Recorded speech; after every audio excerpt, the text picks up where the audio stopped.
내일은 유엔이 정한 세계 난민의 날입니다. 난민하면 보통 전쟁 난민을 많이 떠올리지만 요즘은 기후 위기로 삶의 터전을 잃은 난민이 더 많다고 합니다. 지금처럼 지구 온난화가 계속되면 2050년엔 이런 난민이 10억 명에 이를 거라는 전망도 있습니다. 오늘 뉴스에서는 심각해지는 기후 난민 문제, 박현진 해설위원과 함께 알아보겠습니다. 안녕하세요.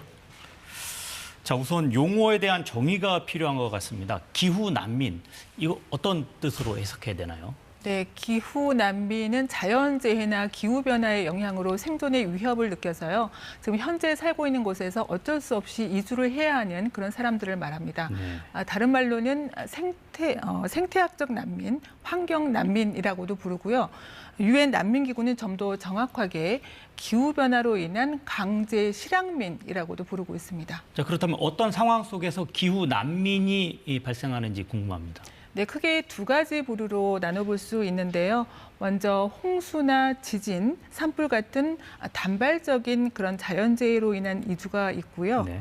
다음으로는 장기간 점진적인 기후변화의 영향으로 살던 곳을 떠나야 하는 경우가 있습니다. 예를 들어서 해안 지역 해수면이 점점 상승해서 마을이 침수가 된다거나 네. 오랜 기간에 걸친 가뭄 그리고 사막화로 인해서 먹을 그 식량과 물이 부족해서 떠나야 하는 그런 경우들이 있겠습니다. 실제로 조금 전 말씀하신 그런 사유로 많은 이주민이 발생한 곳도 있죠. 네, 지난달 브라질 남부에서요, 그 2주 넘게 폭우와 홍수가 집중이 돼서 200명이 넘는 그 인명 피해가 났었거든요. 네. 그런데 이 지역에서는 최근 이런 극단적인 기상 재해가 잦아서요, 주민들이 더 이상 버티지 못하고 하나둘 무리지어 떠나고 있습니다. 네.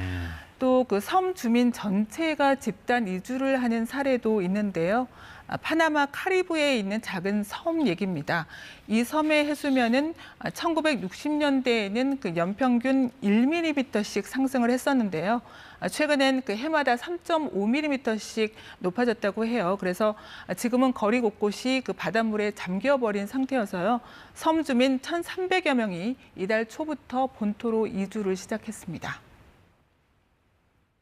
Ya está desapareciendo algunas sardinas, langostas, todo lo que hemos consumido, ¿no? Y ahora entonces se dieron cuenta de que el calentamiento global es uno de los factores para nosotros que inciden fuertemente para el traslado.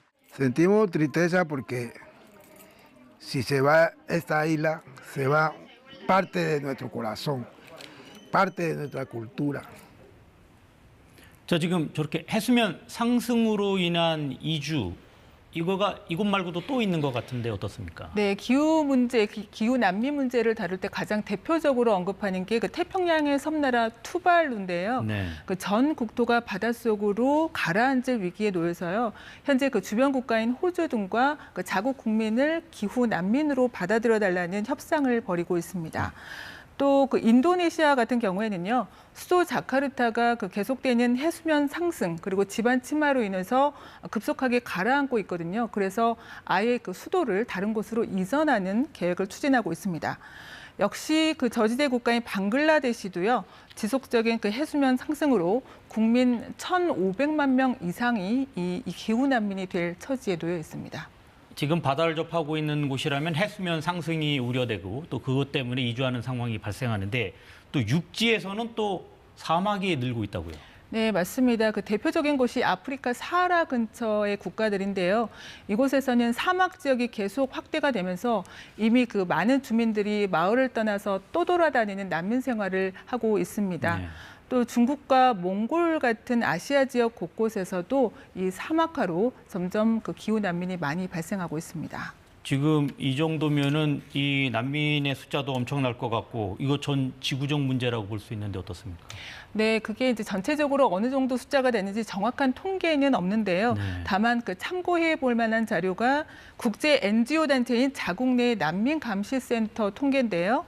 지난해 그 홍수와 가뭄 등 그 기후 재난으로 자기 나라 안에서 예. 다른 지역으로 이주한 사람이 2,600만 명이라고 합니다. 네. 그런데 여기서 특기할 만한 게요. 이게 그 분쟁이나 정치적 박해로 인한 그 이주민 수인 2천만 명보다 더 많다는 겁니다. 그러니까 그 전쟁이나 정치적인 난민보다 이 기후 난민이 더 많다는 거죠. 급격한 지구 온난화로 기후 난민 수는 앞으로도 더 빠르게 늘 걸로 보이는데요. 국제 이주 기구는 오는 2050년에 전 세계의 기후 난민이 10억 명에 달할 거라고 전망하기도 했습니다.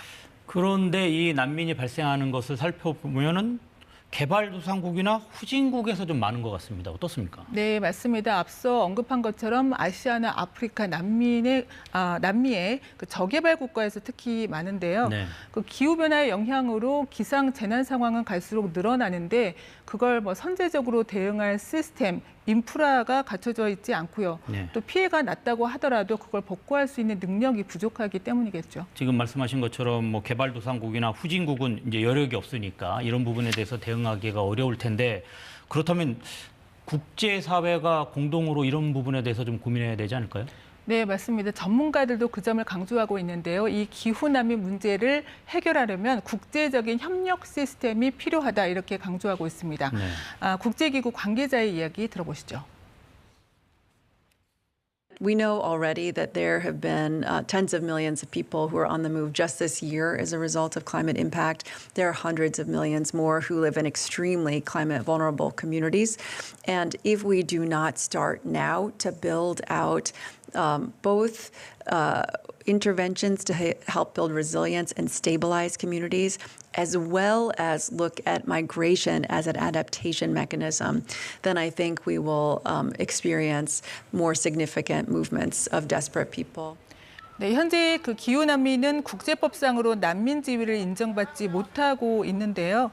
이걸 앞으로 어떻게 다룰지, 또 기후 난민이 많이 발생하는 나라들의 그 방제, 환경 보건 시스템을 국제사회가 어떻게 지원해 줄 수 있을지 이런 부분들에 대한 논의가 좀 더 강도 높게 이루어져야 한다는 그런 목소리가 높습니다. 네, 오늘 여기까지 듣겠습니다. 지금까지 박현진 해설위원과 이야기 나눠봤습니다. 고맙습니다.